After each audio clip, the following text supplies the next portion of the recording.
Une Tesla abandonnée dans les hauteurs de Los Angeles. Une odeur étrange qui intrigue les riverains depuis plusieurs jours. Et à l'intérieur du véhicule, une découverte tellement choquante qu'elle va déclencher l'une des enquêtes les plus troublantes de l'année.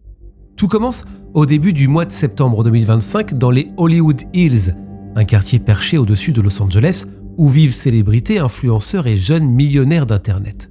Au départ, personne n'y prête vraiment attention jusqu'au moment où des habitants commencent à remarquer une odeur suspecte, insupportable, autour du véhicule. La voiture finit par être remorquée vers une fourrière. Quelques heures plus tard, lorsqu'un employé ouvre le coffre avant de la Tesla, il tombe sur une véritable scène d'horreur. À ce moment-là, personne ne sait encore qui est la victime. Personne ne sait depuis combien de temps elle se trouve là. Et surtout, personne n'imagine que cette découverte va conduire les policiers jusqu'à l'un des jeunes artistes américains les plus populaires du moment. Parce que très vite, les enquêteurs vont commencer à remonter la chronologie des événements. Des données numériques, des trajets Uber, des messages supprimés, des images de vidéosurveillance, et au milieu de tout ça, une adolescente qui semble s'être volatilisée après avoir rejoint les Hollywood Hills, justement en pleine nuit. Puis l'identité de la victime finit par être révélée. Celeste Rivas Hernandez, une jeune fille discrète originaire de Lake Elsinore en Californie, passionnée de musique et de réseaux sociaux. Mais le plus troublant reste encore à venir, parce qu'en retraçant les derniers jours de Céleste, les enquêteurs découvrent progressivement une relation totalement secrète entre l'adolescente et une star montante de la musique, suivie par des millions de fans à travers le monde. Une relation cachée, des tensions, des disputes, des messages extrêmement troublants. Et surtout, une question qui va rapidement obséder toute l'enquête. Comment cette adolescente s'est-elle retrouvée liée à l'un des artistes les plus populaires d'Internet, juste avant de disparaître, sans laisser de traces?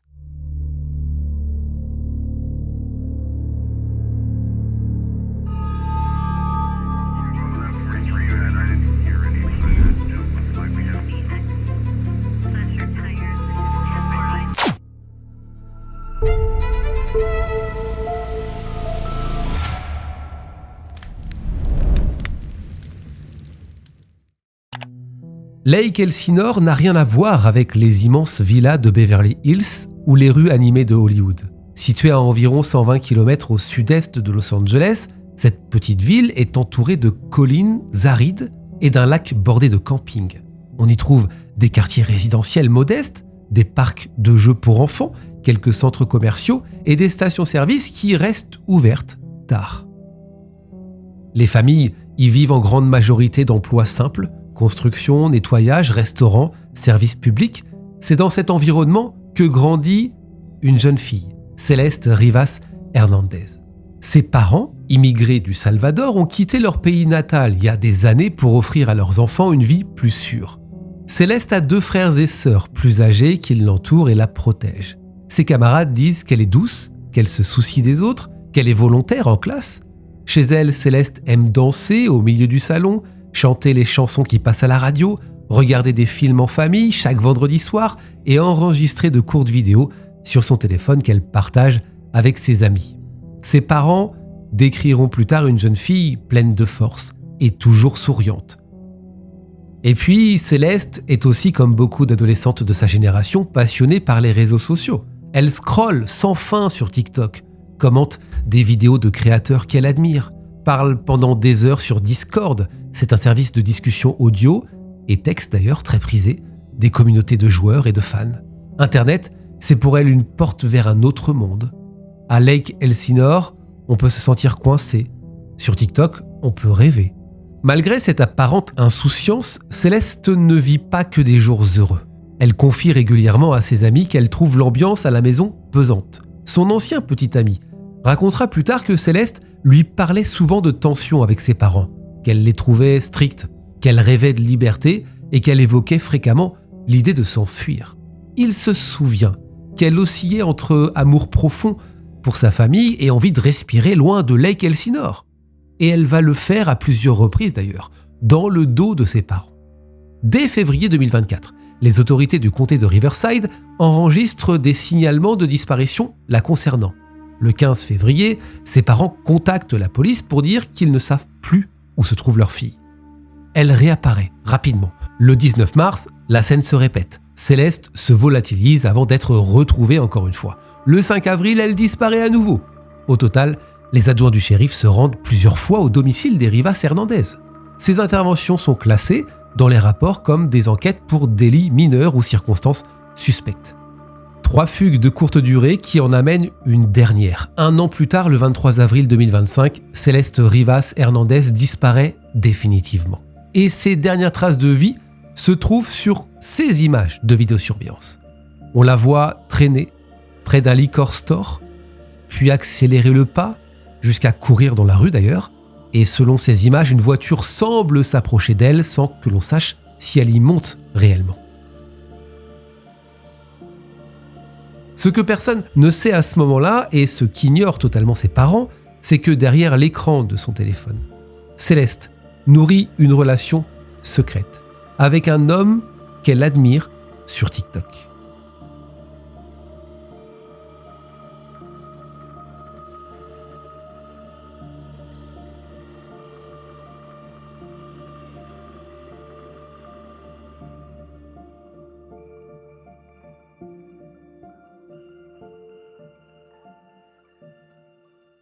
Pendant que Céleste grandit à Lake Elsinore, un autre adolescent nourrit des rêves sur Internet à plus de 2000 km de là. David Anthony Burke est né dans le Queens, à New York, avant que sa famille ne déménage à Houston, au Texas. Il est élevé dans une atmosphère religieuse, il chante à la chorale, apprend le piano et n'écoute presque que de la musique gospel. Après le collège, ses parents décident de le scolariser à domicile. Ce choix fait de David un adolescent isolé physiquement de ses pairs, mais extrêmement connecté en ligne. Il passe ses journées sur des serveurs Discord avec des amis, d'un peu partout d'ailleurs. Il joue à Fortnite pendant des heures et commence à poster des vidéos de ses exploits sur YouTube. Mais très vite, il se heurte au problème des droits d'auteur parce que les vidéos qu'il poste, les musiques de fond en tout cas qu'il utilise pour monter ses vidéos de gaming, qu'il poste ensuite sur YouTube, sont des musiques connues. Donc forcément, ça le pénalise, il ne peut pas monétiser sa chaîne. Alors il décide de composer ses propres instrumentaux. Les premières chansons qu'il publie sur SoundCloud ne rencontrent qu'un succès très modeste. Il utilise le pseudo David, écrit comme ceci, D4VD, pour être facilement trouvable en fait sur les moteurs de recherche. C'est pour ça qu'il a écrit David comme ça. Mais en 2022, tout bascule. Un soir, il enregistre une ballade sombre et minimaliste intitulée Romantique Homicide. La chanson est mise en ligne sans réel plan marketing. Pourtant, elle est partagée des milliers de fois sur TikTok. Les créateurs l'utilisent pour illustrer des histoires d'amour dramatiques, des séquences animées et des vidéos introspectives. En fait, elle devient virale cette chanson. Puis c'est au tour de Here With Me de connaître le même destin. En quelques mois, c'est simple, David passe d'un anonymat relatif à la notoriété. Les labels se précipitent, il signe avec Darkroom Interscope et sort un premier EP. Son visage apparaît dans des articles, des magazines, des podcasts. Il raconte qu'il a grandi en ligne, qu'il s'est forgé en ligne, qu'il s'inspire de son ressenti de jeune isolé. Les fans le décrivent comme mystérieux, vulnérable dans ses paroles et accessible dans ses interactions avec eux. Il gère un serveur Discord d'ailleurs, où il discute tard le soir avec ses auditeurs. Il leur raconte son quotidien, il répond à leurs questions. C'est cette proximité en fait qui séduit. C'est au cours donc de l'année 2022 que Céleste et David entrent en contact. Elle n'est alors qu'une très jeune adolescente. Lui est déjà légalement adulte. La rencontre a lieu sur Discord, dans un salon consacré à la musique. Encore une fois, c'est Discord qui va les mettre en relation. Au début, les échanges ressemblent à ceux d'un artiste répondant à une fan, quelques messages, des encouragements, des compliments. Puis la discussion s'intensifie. Il commence à parler tous les jours. David la valorise, lui dit qu'elle est spéciale, qu'elle est différente des autres fans. Pour une jeune fille qui se sent parfois étrangère dans sa propre famille, ces mots résonnent en fait comme une bénédiction. Céleste se confie, elle partage ses frustrations et son admiration aussi. David, lui, se sent peut-être flatté d'avoir une fan si dévouée. Au fil des mois, leur relation sort du cadre virtuel. Ils se rencontrent en personne. Un premier rendez-vous, puis plusieurs. Céleste commence à se rendre régulièrement à Los Angeles. Elle explique à ses parents, puisqu'il faut bien qu'elle trouve une excuse, qu'elle va voir des amis, qu'elle passe du temps chez des camarades, qu'elle dort chez elle. Quand elle fugue, en fait, c'est pour le rejoindre, lui. Mais les parents ne le savent pas, ils ne sont au courant de rien. Et on se demande d'ailleurs comment ils sont passés à côté de tout ça. Les appels aux autorités se multiplient. Les parents paniquent, mais Céleste revient à chaque fois, on l'a dit, on l'a vu. Elle annonce qu'elle était simplement chez des amis, c'est ça qui passe, c'est comme ça qu'elle justifie ses fugues. Elle passe des week-ends en fait avec David, dans sa maison, louée, de West Hollywood, ou dans d'autres villes d'ailleurs, elle va le rejoindre. Au fil de l'année 2024, David invite Céleste à le rejoindre dans différentes villes, Las Vegas, Londres, Texas. Il lui offre des cadeaux, des vêtements, un téléphone flambant neuf lorsque ses parents confisquent le sien. Il paye une camarade de classe de Céleste pour lui remettre discrètement ce téléphone afin de maintenir le contact sans que ses parents s'en aperçoivent. Ils vont se faire un tatouage commun, le mot « chut », comme si ce secret ne devait jamais sortir. Céleste va se faire graver David sur son annulaire et des internautes apercevront Céleste à plusieurs reprises sur des live Twitch, sur des vidéos TikTok, se demandant qui est cette jeune fille, qui est la jeune fille qui l'accompagne, mais elle est cachée, masquée très souvent par sa capuche ou par autre chose. Pour la jeune fille, l'idylle a un goût de conte de fées moderne. Elle passe de sa petite chambre de Lake Elsinore à une suite d'hôtels à Las Vegas, à un appartement à Londres, à des restaurants chics et à des heures passées dans un studio d'enregistrement. Ses réseaux sociaux montrent quelques clichés, des stories énigmatiques, mais elle ne dit rien à ses parents, elle garde le secret. Pour David, ces rencontres sont un secret absolu.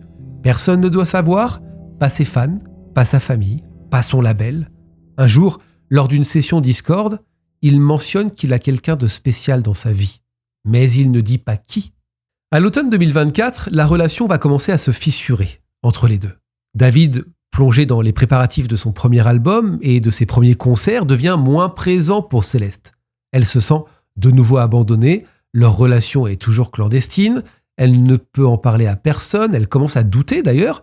Certains messages montrent qu'elle lui reproche de ne l'avoir que pour, je cite, avoir des relations et traîner. Elle lui écrit qu'elle veut plus que ça, qu'elle veut être reconnue, qu'elle ne veut plus se cacher, qu'elle veut être montrée comme sa petite amie. Il lui répond qu'il ne peut pas, que sa carrière est en jeu, qu'il doit entretenir son image et ne peut donc pas rendre publique leur histoire. Il lui dit aussi qu'il doit fréquenter d'autres personnes pour des raisons professionnelles. En d'autres termes, il lui demande de rester une part de l'ombre pendant qu'il continue sa vie d'artiste.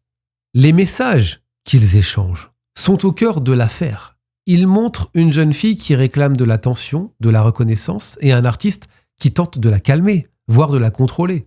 L'issue tragique de cette tension ne peut être comprise sans cet échange en fait. Céleste menace de rendre leur relation publique, de briser son image soigneusement construite. David, de son côté, la supplie de ne rien révéler et continue de la voir en secret. L'un de ses collaborateurs d'ailleurs témoignera que David se disait terrifié à l'idée que tout explose si l'histoire sortait. En avril 2025, la situation atteint un point critique. Céleste disparaît plus longtemps que d'habitude, son comportement est de plus en plus erratique, la tension avec ses parents augmente, nous on sait pourquoi maintenant, elle n'en peut plus de se cacher. David, lui, est en pleine promotion de son album, il participe à des émissions, il fait des concerts, il donne des interviews, il collabore avec des marques. De l'extérieur, tout semble parfait. De l'intérieur, il jongle avec un secret très lourd. Voici ce qu'il s'est passé le 22 avril 2025 selon les enquêteurs. Ce jour-là, les échanges entre Céleste et David deviennent extrêmement violents. Elle lui envoie plusieurs messages lui reprochant de l'ignorer, de passer du temps avec d'autres. Elle menace clairement de tout raconter. Elle lui dit qu'elle détruira sa carrière s'il ne la respecte pas. David, paniqué à l'idée que sa vie et sa notoriété soient ruinées, lui répond qu'il doit être gentil avec certaines personnes parce que sa carrière en dépend. Les messages récupérés montrent un mélange de supplication et de déni. Il tente de la calmer. Il lui explique qu'il ne peut pas la présenter au public, que ce serait une catastrophe pour lui. Elle lui rétorque qu'elle en a assez d'être un secret. En réalité, cette journée est considérée comme le moment clé de l'affaire, les enquêteurs estiment que c'est à partir de cette dispute que David aurait décidé de mettre un terme radical à la relation pour protéger simplement sa carrière. C'est comme ça qu'on arrive au soir du 23 avril. Céleste reçoit un message de la part de David. Il lui envoie l'adresse de sa maison louée dans les Hollywood Hills et commande un Uber pour qu'elle puisse le rejoindre discrètement. Il lui dit qu'il a besoin de la voir, de parler et de régler certaines choses. Céleste accepte, pensant sans doute qu'ils vont se réconcilier ou clarifier peut-être la situation. Elle quitte donc encore une fois sa maison à Lake Elsinore, discrètement, comme pour ses anciennes fugues. Selon le rapport d'enquête, c'est donc bel et bien un Uber qu'elle prend lorsqu'on la voit courir sur les images de vidéosurveillance. Voici ce que dit ce rapport d'enquête. Il parle des caméras de vidéosurveillance des autoroutes californiennes qui montreraient le trajet du véhicule. Céleste serait assise à l'arrière, seule, scrollant sur son téléphone, c'est ce que dira en tout cas le chauffeur, peut-être en train d'écrire à David ou de consulter ses réseaux sociaux. Vers 22h, le Uber arrive dans les rues des Hollywood Hills et à partir de ce moment-là, l'histoire devient quelque peu brumeuse. Personne, mis à part David, ne sait exactement ce qui se passe derrière ces murs, derrière cette maison qu'il a louée. À 22h30, un message est envoyé depuis le téléphone de David vers celui de Céleste qui dit « Tu es où ?» Cette question très courte et banale va devenir un élément central du dossier. Les enquêteurs estiment qu'à l'heure où ce message est envoyé, Céleste est déjà morte. Selon eux, l'envoi de ce texte serait en fait une tentative de créer une trace numérique prouvant que David ne savait pas où elle se trouvait. En fait, c'est un stratagème pour construire son propre alibi.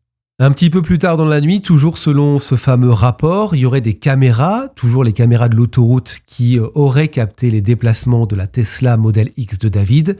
Elle est filmée sortant des Hollywood Hills, descendant vers la côte et prenant la direction du nord en passant par le lac Cachuma. C'est une zone isolée du comté de Santa Barbara, connue pour son lac et ses routes sinueuses.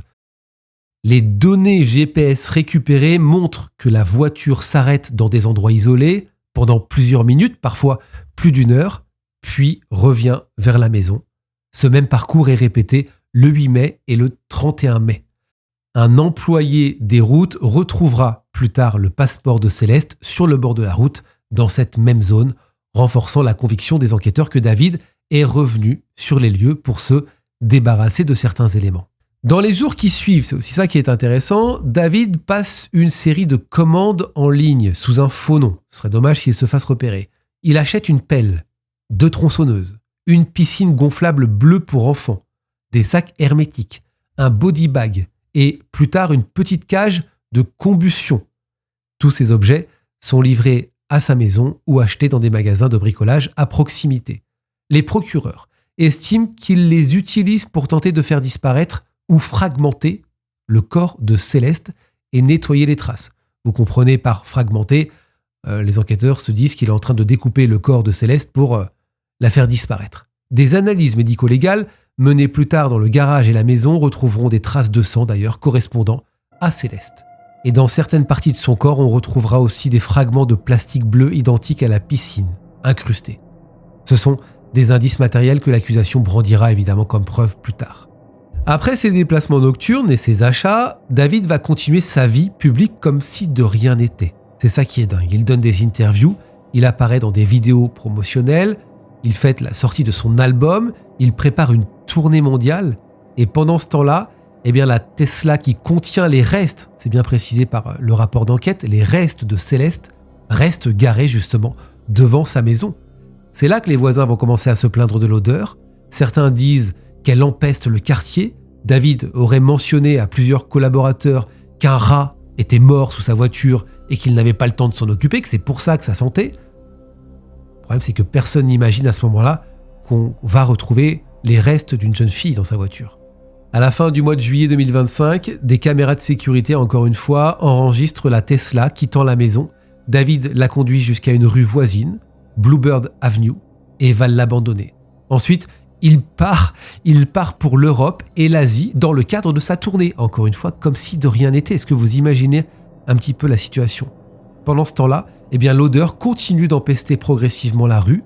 Les riverains supposent à leur tour qu'un animal est coincé dans la voiture, c'est pas possible, mais s'inquiètent de la présence prolongée du véhicule. Autrement dit, personne ne vient chercher ce véhicule, c'est bizarre. Finalement, c'est là qu'il contacte la ville. La Tesla est remorquée le 8 septembre. Elle reste quelques heures à la fourrière avant que les employés, vous le savez, ne décident de l'ouvrir et découvrent l'horreur. Et que trouve-t-il exactement dans ce coffre de la Tesla ? Eh bien, le corps de Céleste, placé dans plusieurs sacs qui ont eux-mêmes été enveloppés dans du plastique.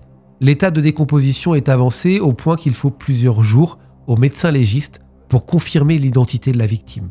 Une autopsie est pratiquée, mais les résultats resteront en grande partie confidentiels et ce à la demande des autorités, donc on n'en sait pas plus. La seule information rendue publique, c'est que la victime présente de multiples blessures pénétrantes et qu'aucune cause précise n'est divulguée pour ne pas nuire à l'enquête. En tout cas, lorsque les forces de l'ordre identifient formellement la victime comme étant Céleste Rivas Hernandez, eh bien la nouvelle fait l'effet d'une bombe. Ses parents qui espéraient encore un miracle, ils espéraient qu'après des mois d'angoisse, elle rentre à la maison, ils apprennent cette nouvelle. Ils sont choqués, évidemment, ils sont dans une douleur incommensurable, incapables de parler au tout départ, c'est ce que raconte l'enquête. Ils vont publier un communiqué remerciant la police et la communauté pour leur soutien, décrivant Céleste comme une belle âme pleine de force, qui aimait chanter et danser, qui rêvait d'une vie meilleure. Ils demandent au public de respecter leur intimité et de laisser la justice faire son travail. Dans l'industrie musicale, la stupéfaction est totale.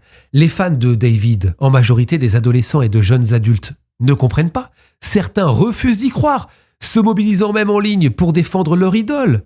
Ils créent des hashtags « Free David », affirmant que tout ça est un complot. D'autres se sentent trahis. Ils effacent ces chansons de leur playlist et demandent aux plateformes de streaming de les retirer. Des journalistes se ruent devant la maison familiale des Burke et des Rivas Hernandez, provoquant parfois des débordements. Des rumeurs circulent à toute vitesse, certaines sont totalement infondées. Les autorités doivent clarifier que la famille de Céleste n'a jamais reçu d'argent de la part de David ou de sa famille, contrairement à ce que certains insinuent sur les réseaux. Le 16 avril 2026, près de 8 mois après la découverte du corps, la police de Los Angeles arrête David Burke. L'annonce est faite publiquement quelques heures plus tard. On lui reproche 3 chefs d'accusation, meurtre avec circonstances aggravantes, abus sexuels continus sur une mineure et mutilation de restes humains. Le procureur du comté de Los Angeles, dans une conférence de presse, explique que l'accusé a agi pour empêcher la révélation d'une relation illégale qui aurait pu mettre fin à sa carrière. Il insiste sur la gravité des faits et sur la détermination du ministère public à obtenir justice pour Céleste. Les policiers expliquent aux médias que la victime était probablement décédée depuis plusieurs mois lorsque les restes ont été découverts.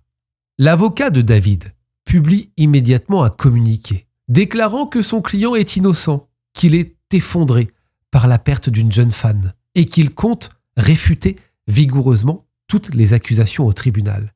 Il insiste sur le fait qu'une relation qui a mal tourné ne signifie pas qu'il y a eu meurtre et que beaucoup d'éléments de l'accusation reposent sur des interprétations. David est placé en détention sans possibilité de libération sous caution en raison de la gravité des charges. Ses concerts sont annulés, ses collaborations suspendues, Darkroom et Interscope coupent la communication en attendant la suite. Des entreprises retirent ses chansons de leur campagne publicitaire. Certaines plateformes de streaming les gardent, expliquant que la justice n'avait pas encore tranché. À l'heure où j'enregistre la vidéo, le procès n'a pas encore livré tous ses secrets. Les audiences préliminaires ont commencé à la fin de l'année 2025 et se prolongent actuellement en 2026. Il devrait y avoir un procès d'ici l'été 2026.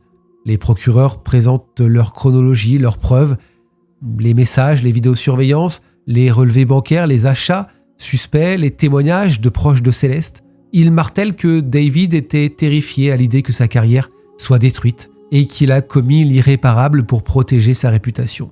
Il parle d'une relation déséquilibrée où une jeune fille vulnérable a été manipulée. La défense de David contre-attaque, elle, en remettant en cause la chronologie. Elle fait valoir que plusieurs témoins situeraient David à d'autres endroits lors de certaines heures clés. Elle explique que les achats suspects peuvent avoir des explications banales. Un artiste qui s'intéresse au jardinage, qui aime bricoler. Ça paraît un peu risible en expliquant tout ça. L'avocat Rappelle aussi que David a continué à communiquer avec Céleste pendant des semaines après le 23 avril, selon certaines traces numériques, et qu'il n'y a pas de preuves matérielles l'incriminant directement. L'avocat insiste surtout sur l'absence de témoins oculaires et sur le principe de la présomption d'innocence. Au-delà du tribunal, l'affaire Céleste Rivas Hernandez provoque une réflexion nationale et internationale. Beaucoup s'interrogent sur l'emprise qu'un artiste peut exercer sur un jeune fan. Des spécialistes parlent de grooming moderne, facilité par les réseaux sociaux. Des parents prennent conscience des dangers de Discord, de TikTok et des communautés en ligne. Dans les médias, des psychologues expliquent comment une jeune fille en quête d'attention peut tomber sous l'influence d'un adulte célèbre qui la valorise. Ils pointent également du doigt le phénomène de parasocial relationships, ces relations à sens unique où un fan pense connaître intimement un artiste qui ne connaît que peu de choses de lui finalement. Sur Internet, des théories plus farfelues voient le jour. Certains affirment que David est victime d'un complot orchestré par des rivaux musicaux, on a commencé à en parler. D'autres prétendent que Céleste aurait été impliquée dans des activités illégales. Beaucoup de rumeurs, souvent infondées, circulent et nuisent aux familles déjà éprouvées par cette histoire. Les autorités doivent clarifier régulièrement ce qui est vrai et ce qui relève du fantasme. À ce stade, en tout cas, David risque extrêmement gros si les accusations sont confirmées par la justice américaine. Le procès devrait commencer à l'été 2026. En Californie, un meurtre au premier degré avec circonstances aggravantes, comme c'est le cas, peut conduire soit à la prison à vie sans possibilité de libération conditionnelle, soit à la peine de mort. Il faut cependant préciser quelque chose d'important. La Californie applique actuellement un moratoire sur les exécutions, et ce depuis 2019. Même si les procureurs demandaient la peine capitale, il ne serait probablement pas exécuté. En pratique, le risque le plus réaliste aujourd'hui serait surtout la perpétuité incompressible. Les procureurs semblent aussi vouloir démontrer une dimension de préméditation très lourde, avec l'achat supposé de matériel, la dissimulation du corps, les images de vidéosurveillance, les échanges téléphoniques, les échanges SMS utilisés comme éléments de chronologie. Mais juridiquement, il reste présumé innocent. Il a plaidé non coupable et ses avocats contestent totalement les accusations. L'affaire Céleste Rivas Hernandez a marqué les esprits et provoqué de nombreuses questions. Comment une relation nouée sur Internet peut-elle basculer dans l'horreur ? Comment des adultes célèbres peuvent-ils profiter de la vulnérabilité de leurs jeunes fans ? Comment les familles peuvent-elles protéger leurs enfants alors que la plupart de leurs interactions se déroulent en ligne ? La vie de Céleste aurait dû être celle d'une adolescente passionnée de musique, peut-être future danseuse, peut-être chanteuse. Au lieu de ça, elle est devenue malgré elle le symbole d'un phénomène inquiétant. Son nom figure aujourd'hui dans des articles de presse, des podcasts, des vidéos comme celle que vous regardez en ce moment. C'est important, via cette vidéo, de se rappeler que l'histoire de Céleste n'est malheureusement pas unique. Il y a d'autres adolescents qui vivent des situations similaires, souvent dans le silence. Si vous avez des enfants, ou alors si vous avez des neveux, des nièces, parlez-en avec eux, surveillez si vous pouvez leurs interactions en ligne. Je pense que c'est hyper important, surtout aujourd'hui, sans les juger, essayez de dialoguer. Je parle aussi pour moi, puisque j'ai 2 enfants, alors elles sont encore jeunes, mais va venir le moment où elles auront des téléphones portables. Il faudra évidemment surveiller tout ça. Ça fait partie d'une de mes inquiétudes. Donc je pense aussi à tous les parents qui sont dedans en ce moment. Et pour les plus jeunes qui regardent cette vidéo, peut-être, sachez que derrière les écrans, tout le monde n'est pas forcément animé de bonnes intentions. Il faut le savoir, il faut le garder en tête. Restez prudents, ne faites jamais aveuglément confiance à quelqu'un que vous ne connaissez qu'à travers des messages ou des vidéos. C'est hyper important. Faites attention aussi aux groupes dans lesquels vous allez, que ce soit sur WhatsApp ou autre, ou les groupes dans lesquels vous êtes intégrés. Il y a des groupes de plus en plus qui se créent sur WhatsApp où on vous intègre. Vous ne savez pas du tout qui sont les autres personnes et vous êtes amené à voir ces discussions, peut-être à échanger. Surtout, sortez de ces groupes. Vraiment, ce sont des groupes pour d'appât, en fait, pour vous appâter, soit pour vous vendre quelque chose, soit pour vous donner des rendez-vous. Voilà. Faites très attention. J'ai des connaissances qui travaillent dans l'éducation, dans les écoles, et ça tourne beaucoup ce genre de groupe. Donc, s'il vous plaît, si vous êtes des parents, veillez à ça aussi. Surveillez les groupes WhatsApp de vos enfants. Vraiment, c'est très important. Et si vous êtes des ados qui regardez cette vidéo, soyez très prudents, encore une fois, en ligne. Je le répète, c'est hyper important. Prenez soin de vous, on se retrouve pour une autre vidéo la semaine prochaine. Et n'oubliez pas, la vérité n'est jamais très loin. Salut.